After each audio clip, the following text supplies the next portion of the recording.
You've been everywhere except the one place where freedom actually exists. And I turned into the type of individual that can bring peace to a crazy situation. If you accept it as if you had chosen it, what if you just chose it?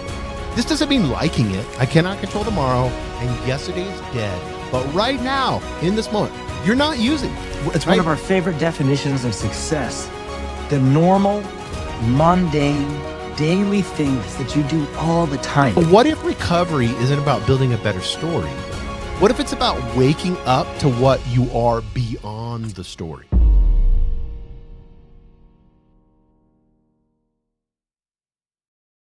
Every moment you spent craving, every second consumed by regret or anxiety about tomorrow, I want to tell each and every addict that's out there, you've been everywhere except the one place where freedom actually exists. You know where that place is? It's right here and right now. Don't you think, Dwayne? Damn right, man. You're coming in hot with the flames just right away. Blow torch. I love it. I love it. We say when I have one leg in yesterday and another leg in tomorrow, I shit all over the present moment. And on recovery journey, we get to learn that I spend a lot of time in worry, frustration, irritability, discontent, and all that stuff is happening in my mind. I'm not honoring what's going on right in front of me. I'm not honoring the present moment. I have absolutely zero serenity because I'm worried about fighting with this person in the future, or I'm worried about picking up drugs in an hour, or I'm worried about how am I going to make some money to get some liquor, or I'm worried about stealing the liquor. I'm never, ever in the present moment, and I don't get to have any peace. I don't get to have any serenity, and I'm constantly in fight or flight. And for an addict, that's just how we exist all the time. We go constantly in trouble, constantly worry, and we never get to touch real power. Real power lives in the present moment. It doesn't live anywhere else. Yeah, and I think a lot of people don't understand this, and Buddhism teaches this, is the suffering is when you get out of that present moment. Suffering is when, because with addicts, you'll be like, in the future when I'm 90 days sober or I'm 2 years sober. But that's you're suffering because you're saying, I'm not good enough. I'm not there yet. God doesn't love me until I get to this certain area. And then it's also not buried in understanding your past trauma. Everybody gets into this. It's the future in the past, the future in the past. But what people don't realize, and it's this simple, and this is so funny, bro. It's this simple. It is available to you in this breath. Yes. The breath I breathe right now, that's it. Very powerful, bro. I've been listening to a teaching recently, and it says a gentleman says, one conscious breath is a meditation. One conscious breath. If I can be present with my breath, with my consciousness for one moment, that is powerful enough to get me back to center. When we're talking about present moment practice, or when we're talking about getting in contact with the power of the present moment, it's very important to also bring in a lot of acceptance. I think that might be laying the groundwork for present moment practice. If I am in resistance, if I'm resisting reality, resisting the present moment, I can't touch home base. I cannot get in contact with the power big enough to save my life, to heal my addiction, and to propel me into a forward motion. Initially, there has to be an acceptance of the present moment. And it's good to analyze, or it's good to look at acceptance and what that means for us. Excellent teachings on acceptance. Acceptance doesn't mean I like this. Acceptance doesn't mean I condone that behavior. Acceptance does not mean I'm okay with this. Acceptance doesn't mean, yeah, sign me up for that. Acceptance just means this is happening. I am not resisting the isness of the situation. I heard another thing just this morning that really lit me on fire. And the gentleman said, the ego loves complaining. Anytime you practice complaining, you're strengthening the ego, because the only place I can complain is in my mind. And when I'm complaining, what I'm really doing is saying, this should be different. This should be different. So I have zero acceptance. I'm resisting reality. And I'm saying, I don't like things the way they are. This should be different. And that's not the same. That's not to say that we don't take action and that we don't build the future we want. But the point we're trying to make in regards to acceptance is not resisting reality. When I can come to a place of this is happening, then I can get in contact with the appropriate power to take action to change my situation. I can take more empowered action instead of anger, instead of angry action, instead of frustration action, instead of fearful action. I can take empowered action if I come from a place of acceptance. There was a gentleman who got put up on a cross. And when he was up on the cross, he said to his Father, "Thy will be done." He brought a deep acceptance to the depths of suffering. That's an archetypal story because it's the worst punishment for the most innocent person. You can't make it any worse. That's as bad as it gets. Christ on the cross. And he was able to bring a deep yes to the depths of suffering. And that's why the torture weapon in the Western world is simultaneously the symbol for the divine. Every time we look at a cross, we know that means God. But that was the Romans' worst form of torture. Why do we think that means God? Because of that statement, because of that deep acceptance. When I can bring a deep yes to this uncomfortable feeling, to this perceived suffering, that's when God can come in and do his magic. That's when we can be reborn. That's when we can start anew. I don't have a chance to start fresh unless I come from a place of acceptance first. And that's so beautiful, Dwayne. I was talking with a lady at the gas station the other day, and she just got the job at the gas station, and she was homeless. She was living car and working at the gas station. I was, Wow. she just brought it up to me. I just was there at the gas station getting gas. And one of the things she said to me was she was talking about her past and how fucked up her past was. And then she's talking about the future and what's going to happen now that she got this job. And I began to think, especially for us addicts, the prison of time, this addiction that we have to time itself. And like you were saying, and we always think of addictions with substances, but I think really for addicts, it's an addiction to living anywhere but now. And that's where most suffering comes from. It's from the mind or the ego's refusal to accept what is. And that's what you said with Jesus.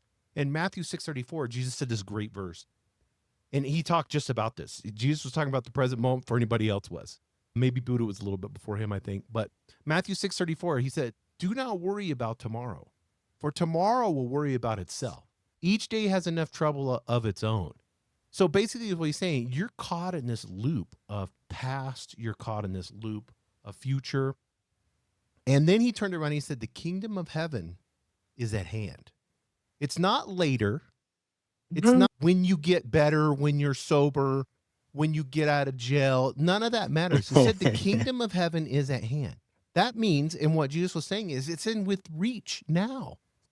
You can have the kingdom of heaven. You could be an addict, homeless right now listening to this podcast. And we have a lot of you listen because you put comments out there saying that. And the kingdom of heaven, that power is ready and available for you right now. Yes. Yes. Man, just incredible. I was talking to you before we started the podcast, bro. I've recently tried to go back to basics, touch home base. I was operating in the ego big time. And for addicts, for alcoholics, that's the way we operate all the time. I'm constantly looking out for me. I'm practicing selfish and self-centered behavior.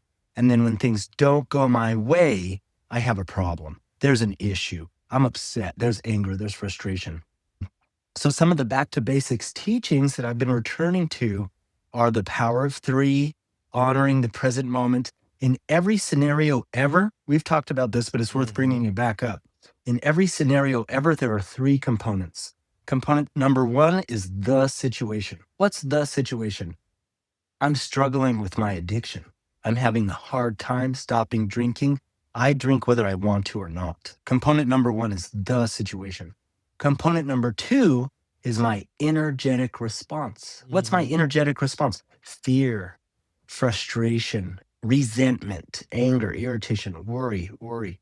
And for most people, especially addicts, they just bounce back and forth from one and two. That's all they know. That's their entire reality. That's where their identity is bound. I'm the situation. I become an addict. I am an alcoholic. That's who I am. I become an employee at a gas station. That's who I am. Or I'm angry. That's who I am. I'm frustration. I'm worried. That's who I am.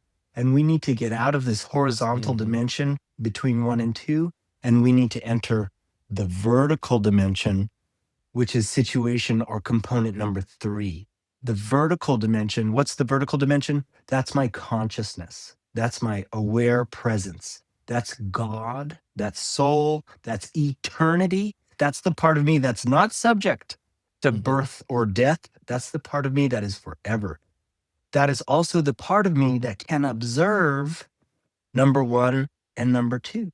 Yes. So I want to bring out this third element, this third dimension of existence. And I want that vertical dimension to be where my identity is grounded. If my identity is grounded in universal source energy, if my identity is grounded in consciousness, spirit, soul, we use many terms because any one term limits it. It's too big to be labeled. So we use many terms to help the human brain understand. But if that's where my identity is grounded, these things are eternal. They're not going anywhere. And so that's been the back to basics practice for me this last week, brother. Come back home. Remember who you are. Remember the flowering of consciousness inside of you. Do you have any inner peace at all? Are you experiencing inner peace ever throughout the day? Do you even know what serenity means? And I had lost the present moment. I was constantly in fear around business, around money, around solutions, and I had got out of solution. And when I came back home, back to vertical dimension, things just started falling in line. People and places were put in front of me. The vortex was open, and God brought people to me. The appropriate help, the appropriate finances, it was all there. It was all there. I didn't even have to go look for it. It just came to me. So I got out of resisting reality, bouncing between 1 and 2, got into vertical dimension. And that's what you were talking about with that Sermon on the Mount. That's where heaven exists. The only time we get to experience heaven on earth is in the present moment. I guarantee you it's not going to be tomorrow. Yeah, and Eckhart Tolle says this. We were talking about him off air. You've been listening to him and Oprah. And that's all free on YouTube, guys. Yes. It says that he said this: the past gives you an identity, and the future holds the promise of salvation. Both are illusions. Yes. And this is what our addiction fed on. It fed on, I'm going to escape the present because I'm going to promise myself tomorrow that I'm going to quit. So when you're doing this promise of quitting, you really, in reality, what you're doing is you're living not the heaven on earth, the hell on earth. And I want people to understand this because I think it's really important. When you were talking about inner peace, I listened to David Goggins the other day. He was talking to Andrew Huberman, and it was so beautiful what he said. And we don't all have to be as crazy as David Goggins, where he's running 100-mile races with broken ankles and all that stuff. But he said this, and it was so profound, bro. He said, most people live such comfortable lives. They've never experienced any type of hardship and then overcoming the hardship and then getting it cracking open. And I believe that cracking open is that window of grace, if we want to call that. And that's why I talk to people all the time that have millions of dollars and big houses, and the list goes on, and they all are miserable. He goes, the only thing I solved myself, he's like, I was fat, I had issues, everything else. He goes, the only way I solved myself was going into the Navy SEALs. And then from there, I learned that the suffering is there for you to crack open this ability. Yes. It's even in science. They call it DMN, the default mode network. And our brain constantly, it's like a data stream because of fight or flight and all of those different things that we've had in our past. Not our past, but in our ancestors' past. Yes. It pulls us into this past future thinking because that's what's good for survival. I need what happened in the past. I need to logically figure it out. Okay, I almost just got ate by this bear. Now what do I need to do? Okay, I need to do this, prepare for this, and then future thinking is, oh, okay, I need to make sure I let the tribe know there's a bear out here and it's attacked 3 people now. This whole thing with tribal evolution and all that is what this is.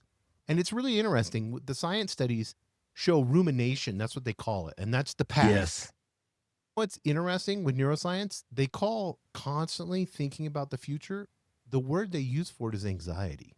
And if you really think about that rumination of the past, anxiety in the future, and they said that it literally shrinks the hippocampus.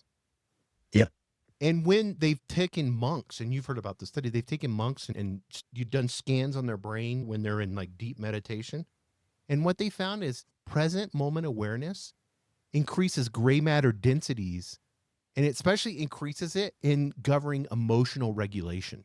Wow. So this is what you're talking about. You had a God moment in that moment where you're like, I don't have any inner peace about this. What the hell's going on? And then you were able to slow down, get into the present moment awareness. You grabbed awareness of it.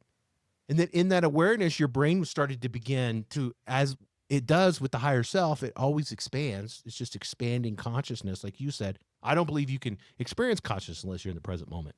You know, that's the only highway you can be on to communicate with God or your higher self. So if our minds are wired to drift and our addiction thrives in that drift, Yes. then how do we anchor ourselves here and now? And I want you to go in detail a little bit, if you wouldn't mind, with some of the things that Eckhart and Oprah said. And like I said, I encourage everybody to listen to it. Can you go into a little bit about some of the teaching that you're learning right now? Absolutely, man. I love that we're bringing in the evolutional psychology. Let's say human beings have been this way for 350,000 years. Let's say we're also interested in evolving past where we're at now. Where we're at now is what you just talked about. The mind drifts. It drifts into worry. It drifts into future. No difference between that and anxiety. An alcoholic or an addict is the extreme version of that. I have the worry. We just experience things in extreme. And I'm excited. I'm super excited. When I'm down, I'm in the depths of depression. I'm ready to kill myself. So an alcoholic is a creature of extreme. And it's important for us to remember that it's only partly personal. This is one of the first tools with Oprah and Eckhart's seminar on A New Earth. You guys got to go check it out. Changed my entire life. I was 8 years sober when I first listened to it. And it was just the flowering of consciousness, the ego cracking open that I needed. And what I found initially with that partly personal component was it's only partly personal. I have a personal past, and some of the worry and anxiety and resentment in the past, fear of the future is from my personal past. So that's the personal part. But the partly personal part is just like you said, Jay, is the 300,000 years of evolution hardwired in our mind so that we don't get eaten by a bear or freeze to death out in the wilderness. And today in our modern society, that's not happening to us. Like, I don't have to function in anxiety. I don't have to function in fear nonstop. The Eckhart Tolle teaching, which is from ancient China, the ancient Chinese teaching is there's no tiger in this room.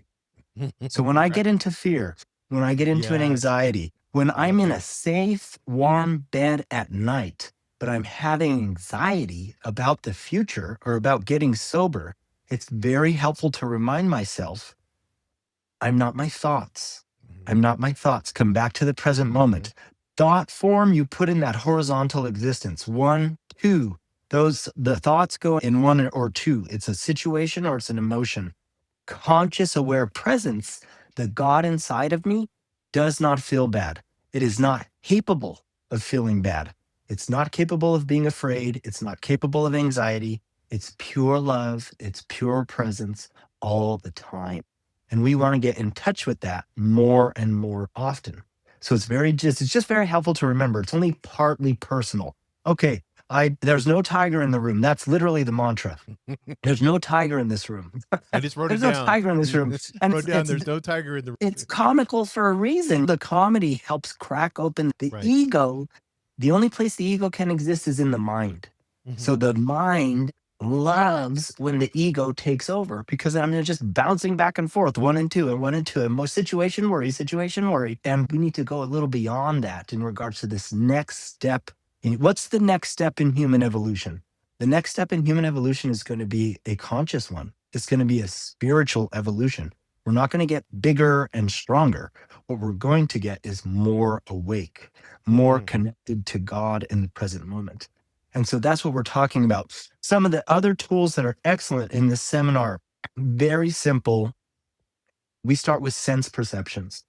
Sense perception. So go inside the body. Can I feel the aliveness in my hands? It's almost like a tingling. It's almost like a burning sensation.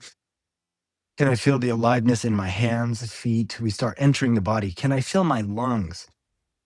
Inhale, exhale, sense perception. So that would be feel. We can do touch anytime I'm washing my hands underneath the sink. It's so simple. It's almost stupid, but it's a present moment practice. Can I just be present with the water? Can I feel the water on my hands? Can I feel the soap?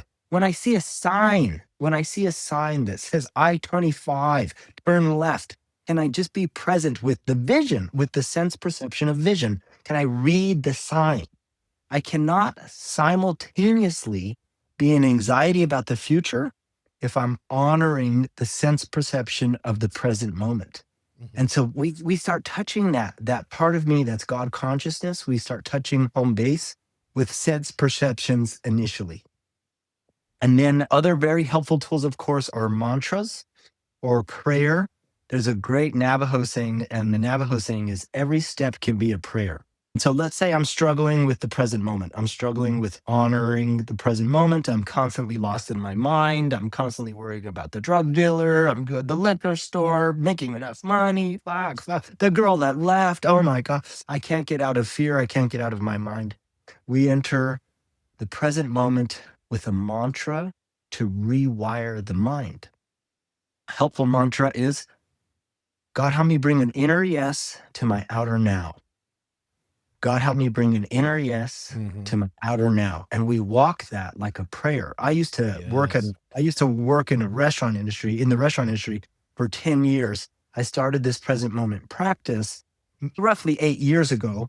And when I would walk through the restaurant, I would have that mantra and it would match my steps. So as I would go left foot, right foot, I would go, help me bring an inner yes to my outer now. Help me bring an inner yes to my outer now. And I didn't really understand then, but I know now. I was practicing not resisting reality. I'm not resisting the present moment if I'm bringing inner yes to my outer now. I don't have to like working at a restaurant. It wasn't the best job in the world. That place was fucking insane. But I tried to bring an inner presence, an inner yes to that outer chaos. And bro, things changed 180 fucking degrees. I became the lead server there. I became the guy they relied on. And I turned into the type of individual that can bring peace to a crazy situation.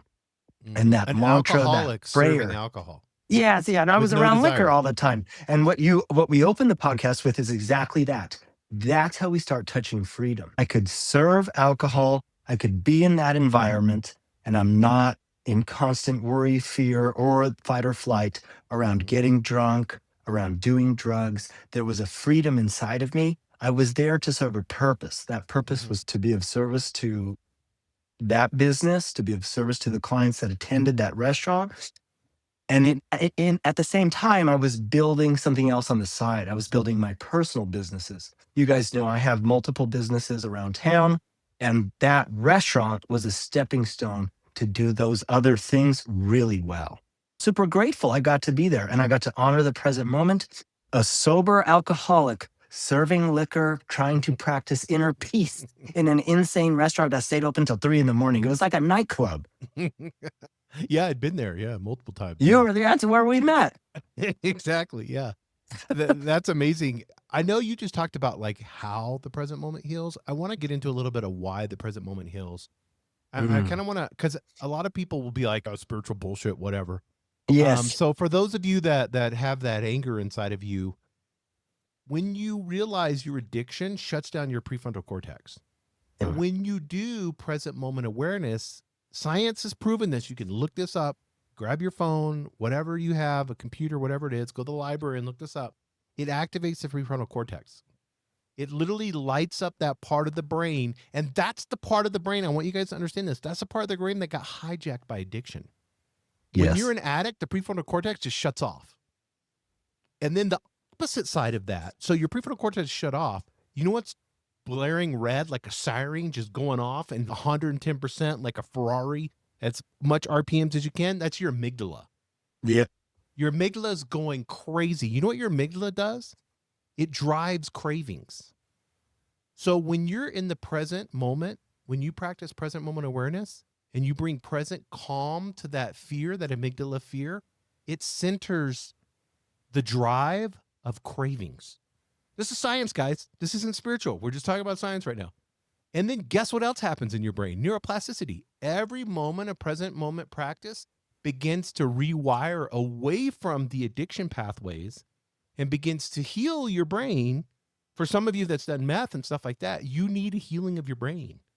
And this is one of the ways that you can begin to heal your brain, because that attacks, like when you've done meth and stuff like that, begins to attack your brain.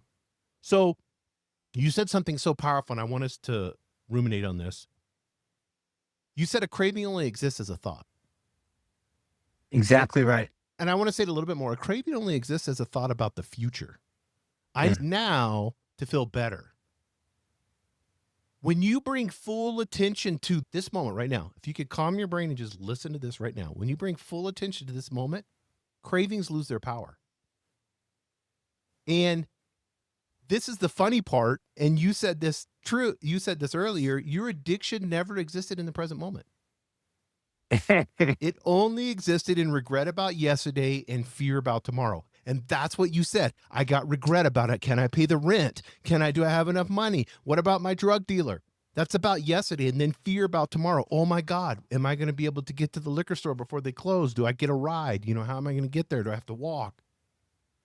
All the substance is, whether it's alcohol, drugs, food for me, whatever it is for you, sex, gambling, it's just an escape vehicle. That's all it is. It's an escape hatch. It's the easiest. It's whatever is your type of addiction that makes it easy for you. That's what you gravitate towards. I gravitate towards food. You happen to gravitate towards alcohol. And I want you to talk about this because you've done extensive studies on this. Exodus, the book of Exodus, chapter 3, verses 14. God said something that I don't think anybody in 2 words could be so profound. And of course, this is God. So what is God's name? He said, I am. I am. How fucking present moment is that? He didn't say not I was or I will be. It's just eternal present. Yeah. And when you begin to become fully present, you touch the divine. Because Jesus over and over again, he's don't worry about Caesar. Give Caesar what Caesar's due. Don't worry about that. Don't worry about this and that. Constantly, he was directing people to the now. He said, today you will be with me in paradise. Yes. So when cravings hit, say, I am. Those are such powerful words. They're God words. I am here. I am breathing. I am. And it's not an affirmation as much as it's an anchoring to the real reality, if that makes sense. Yes, it's so powerful, brother. That's exactly about getting in alignment with the power inside of you, that God consciousness alignment inside of you. I love the I am statement. We're reminded in that Exodus story, which is the foundational story of the Western world. So it's very important for us. If you believe in freedom and if you believe in resisting the tyrant, that's exactly what we're talking about right now. Tyrant alcohol, I become the slave to this tyrant and I have to do its will. And so the thing that said I am, that's the same thing as the spirit that believes that the tyrant doesn't get to have control. And that's the same thing as the spirit that believes your freedom is most important. And you know what? You might need to go into the fucking desert and find that freedom. It's not going to be an easy walk. You might have to park the Red Sea and wander around for a while till you find your way. But that's what this podcast is all about. So there's tyrant alcohol. There's tyrant alcohol, and then there's the freedom of spirit. But that I am statement is so big and so powerful. You just gave us more mantras to practice. It's about the grounding. It's about getting back in touch with home base, who I truly am. I know from experience, you guys, that I cannot beat this craving alone. If it's up to Dwayne and his ego, I fail every time. I might last a little while. I could put together 3 months of my own, but that was zero prayer, That was zero spiritual practice. That wasn't any fellowship or long-term recovery. Our mutual support groups. I wasn't big enough to do it, you guys. I had to get back in touch with that I am power. And that I am is God. That's the flowering of consciousness. That's the same thing as I am God. I always was and always will be. That's the same thing as eternal. That's the same thing as not subject to birth or death. That power is always available for us in the present moment. And I loved what you talked about in regards to the neuroplasticity, Jay. So why can't I use, if that's the most powerful thing in the universe, the I am God consciousness, why don't I tap into that? Why don't I try using that? So let's say Dwayne's power isn't enough to stop drinking. Maybe that power is. You guys, when I tapped into that power, everything changed. I hit my mantra hard for 6 months continuously. My mantra was, God, relieve me of this obsession. God, relieve me of this obsession. And this is what we're talking about, the neural pathway now, the neuroplasticity. Okay, great analogies. Analogy number one is like a little trail in the forest. I have gone down Dwayne's trail 10,000 fucking times. I know where every bottle is. I know where every ex-girlfriend is. I know where every pile of cocaine is. I've gone down that path 10,000 times. There's nothing new down that path. I know how to navigate that path. And then there's a fork in the trail. And then there's God's path. And you know what? I haven't been down that path, man. I don't know what's down that path. I don't really want to go down that path. But if you're interested in not dying from your disease, you better take God's path. Only thing that's going to save your fucking ass. It is not Dwayne's path that I've taken 10,000 times. So we have to have the courage and the strength, and that comes from that I am statement, to take that road less traveled, to take the left-hand path, to take God's path. Bro, down God's path, my life flowered, my life bloomed. It became something worth living. I have problems in areas where I didn't used to have areas. I have to worry about fucking managing properties and dealing with large repairs. A lot of people rely on me, and I have a lot of responsibility in my life today, but that gives me a lot of meaning and a lot of purpose. When I was going down Dwayne's path, I had zero fucking meaning and had zero purpose. I did not have a good reason to get out of bed in the morning. And recovery has given me an excellent reason to get up and get out of bed in the morning. So that's what I found going down God's path. And then, of course, you know, the other analogy is good wolf, bad wolf. Good wolf, bad wolf. I have these two wolves, and they're in my mind, and they're fighting all the time. One is beautiful. He's majestic. He knows every turn in the forest. He only eats what he needs to survive and provide for his family. He's very kind. He's loving. He's the leader of the pack. And then the other wolf, he's nasty. His fur is matted and he's snarling and he's dripping venom from his fangs. He eats everything in sight. He eats everything he can find. And these two are always fighting each other. Good wolf, bad wolf, good wolf, bad wolf. And my good buddy asked me, he says, Dwayne, which wolf is going to win, when I was trying to sober up?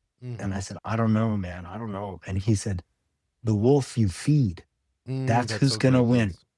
So I want to turn towards the light when it comes to my thoughts. I want to turn towards God consciousness when it comes to rewiring my neuroplasticity. We can go down a new path, you guys. We can go down a positive path. We can go down that good wolf path, and we become useful. We become members of society that contribute. We become men who can handle responsibility and take care of their family and show up to work on time and be present and provide. And that's enough reason for me to get up out of bed in the morning, bro.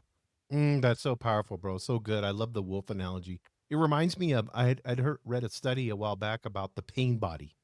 Yeah. And it, like, your nervous system and the traumas that you've experienced and all that. And one of the things they were saying is that addiction is pain body's favorite food. And that's what you were just saying, when this, like, that dirty, nasty ego wolf, you got the higher self wolf that's majestic. And in Yellowstone, they followed a wolf, I think, for 14 years. He was the leader of the pack forever. And they were like, people were like, you know how tag them, and then they have numbers for them. And they even wrote a book about this wolf, because he was like you were saying, the higher self wolf, this majestic wolf. He kept one partner when most wolves would have tons of partners. And he was kind and loving. And at the same time, if something was bad was happening in the pack, he would handle it and take care of it. Yeah. And he ended up being the leader till he died, and he lived a long time. When you see that your addiction is your pain body's favorite food, and then it just fed on past resentments and future fears and all the bullshit, the Yes. only thing that starves it, like you were saying, is the present moment. That's the only thing that starves it, is presence. What are you feeding? You got to starve that wolf. And one of the things that I want us to get in, I want us to shift, if you don't mind, and get into this acceptance versus resistance. And I was Yes. thinking about this when I was in the Marine Corps. When you go through Marine Corps boot camp, it's probably one of the worst things people will ever experience. If you went to Marine Corps boot camp now, it'd be, for those that's been in the Marines, it's pretty tough, pretty Fuck. horrific. And they always say they want to break you. And I never understood it till I went to war. Then once I went to war, I was like, oh, this isn't as bad as Marine Corps boot camp. And I trained a ton. So just your body takes over in war. It's like I had tons of training. I've experienced what shit is. I understand suffering. I got this figured out. I'm not resisting. You have to accept and be in the present moment in war, or you're going to die. I can't be thinking about, what do I do here, or how does this work, or what should I do? Or if it's, I really fucking hate this, I don't want to be here right now. That's not going to work. You're still going to get shot. You know what I mean? So whatever the present moment contains, accept it. Now here's the power, the switch for acceptance versus resistance. If you accept it as if you had chosen it, what if you just chose it? This doesn't mean liking it. But what we like to do as addicts, we like to add the mental suffering to what is. And that's just, all that is narcissism. Yes. And you're not trying to get somewhere, even in sobriety. Everybody says, I just can't wait till I get sober. I can't wait. That's not present moment. What is asking of you is to stop resisting and accept what is right now, and then learn, keyword learn, to be here, to be the I am. That's the present moment.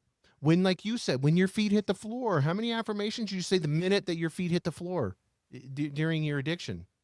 How many affirmations did you say throughout the day, Dwayne? Trying to get sober, my number, I'm trying to shoot for 3,000. Can I get that 3,000 a day? Can I 10? How about 10,000 a day? You remember the neuroscience that did this study on how many thoughts a day just normal people have? Normal people have 60,000 thoughts a day, you guys. That means I have 60,000 opportunities to touch that I am power. I have 60,000 opportunities to rewire my neocortex and avoid the mental suffering.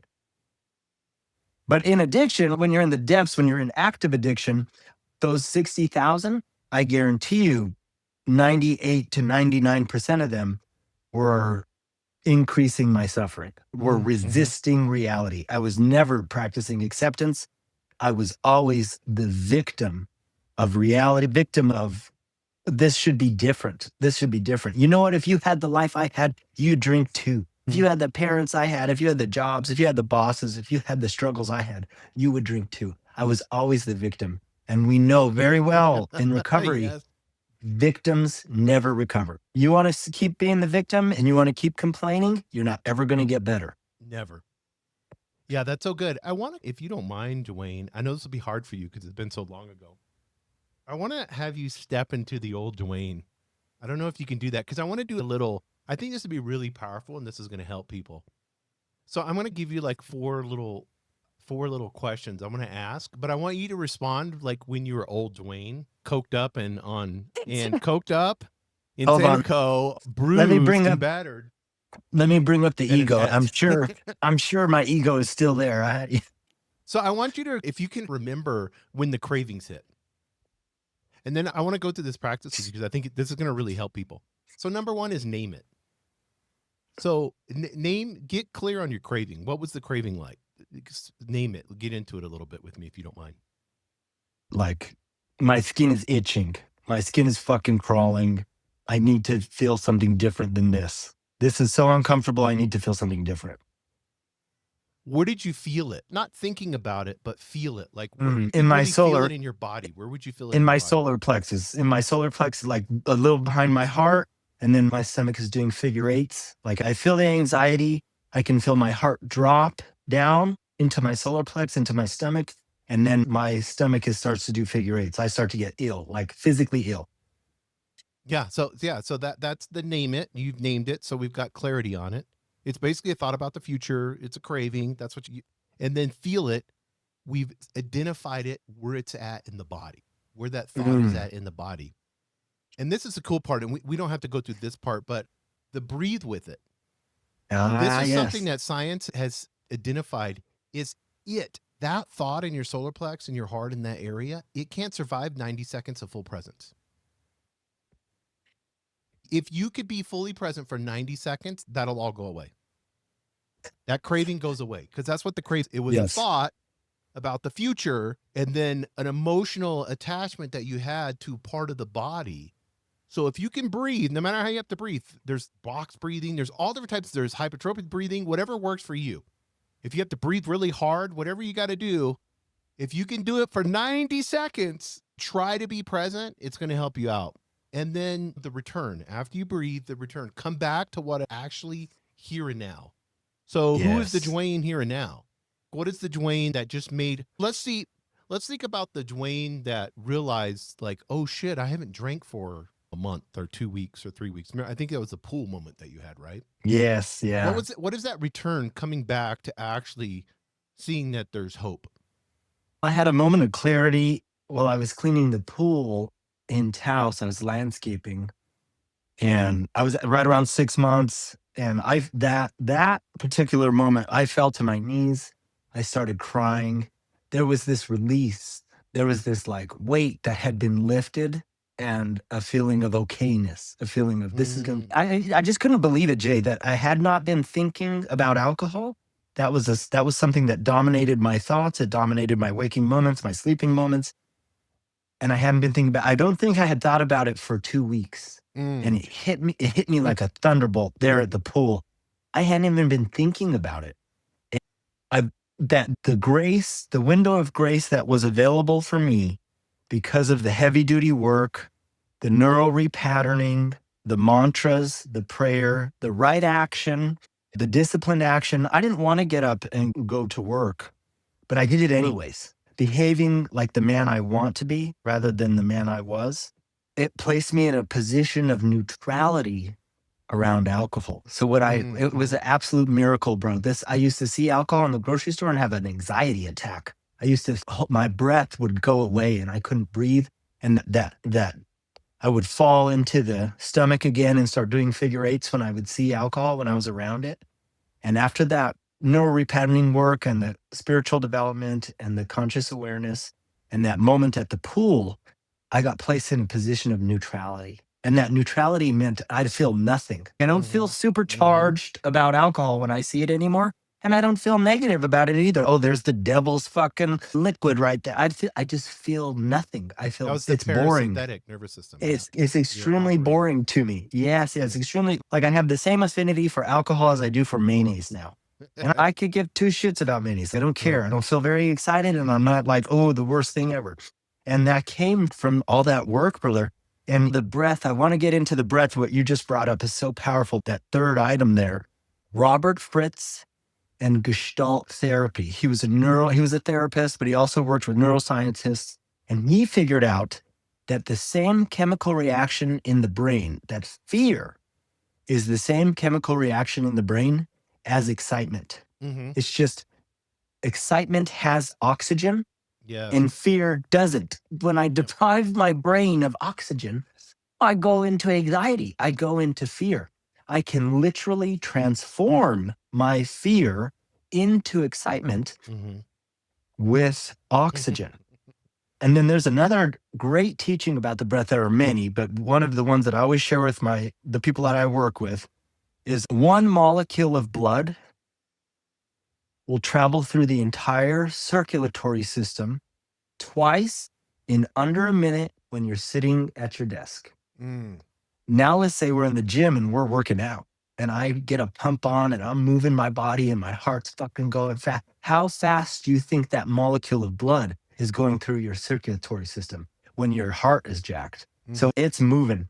And I do a lot of conscious development work with my clients at the gym while we're working out. That blood is also carrying oxygen. And oxygen travels in our blood. I can oxygenate my muscle while I'm working out with conscious breaths. There are many names for God. One of the old Jewish names, one of the old Hebrew names for God is Yahweh. But the way that word is pronounced in the Hebrew, you can't say it. It's all syllables. It's breath. So Mm-hmm. God's name is breath. The first thing I said when I was born was God. The last thing I'm going to say when I leave this world, this three-dimensional existence, is God. And so we're breathing in and out God all day long. When we touch source, when we touch breath, we're touching God. It's no difference. And it's traveling inside of us at an incredibly fast rate. You're walking around with the solution inside of you. You need to tap into that solution. Use your breath, use your mantras, use your present moment practice. Yeah, that's so good, bro. That's so powerful. If people could, that's the cure. That's it, right That's there. the cure right there. And something you All said day long. something you said earlier was throughout your day doing this. And I learned this. Both of us have multiple businesses, and we're really successful. Yes. We work for ourselves. We don't have a boss, and that's freedom, and that's the ultimate thing people want. We go on multiple trips, and I'm not bragging. I'm just telling people we were in addiction. I was homeless, and you were bloody on the side in Taos on a snowy road in hospital, almost dead. What I'm telling people is this is what's worked for us, and this isn't just something that you can do and you're good to go. It's throughout your day, like you said. You know, like you were basically bringing yourself through the affirmations. You brought yourself into the present moment. The Navajo prayer, or there's a famous Buddhist teacher. He talks about feel each footfall, and he says in his mantras, while he's walking, he feels each footfall as it's falling and touching the ground, and then he says, "I have arrived. I am home." That's his mantra. Some of the things Yes. that I've been really working on is right when I get up in the morning to be present.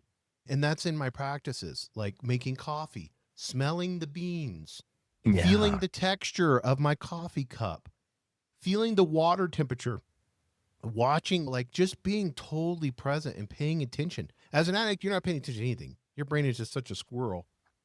When you talk to someone, actually being there and listening instead of planning your responses. How many addicts are in? I mean, we all have gone to meetings. How many addicts are in the meetings just waiting to talk? Yep. Instead of just actually being there. That's the moment to practice, is when you're in the meeting. Just be there. Don't plan your response. Don't think. Even if you don't like the person, that's even better to practice, because that teaches you even more. And I want to close in this because I want us to talk about, Dwayne, the ultimate truth about relapse and why people relapse. One, they leave the present moment. I've been sober for 30 days. I can have just one. What is that? That's future thinking. I can't believe I used for 10 years. That's past dwelling, right? Can't believe it. Past, future. There we go. We talked about this a ton of times. So both pull us out of the only moment where we have power. Your power lies in the present moment, not in the Yes. past, being a victim, not in the future, thinking about what I'm going to do or how this is going to get figured out, or if I can just have one, or I'm at the party, none of that. One of the statements I read online, and I thought it was really interesting, is from a spiritual teacher. He said, I cannot control tomorrow, and yesterday is dead. And I love that statement. I cannot control tomorrow, and yesterday it's dead.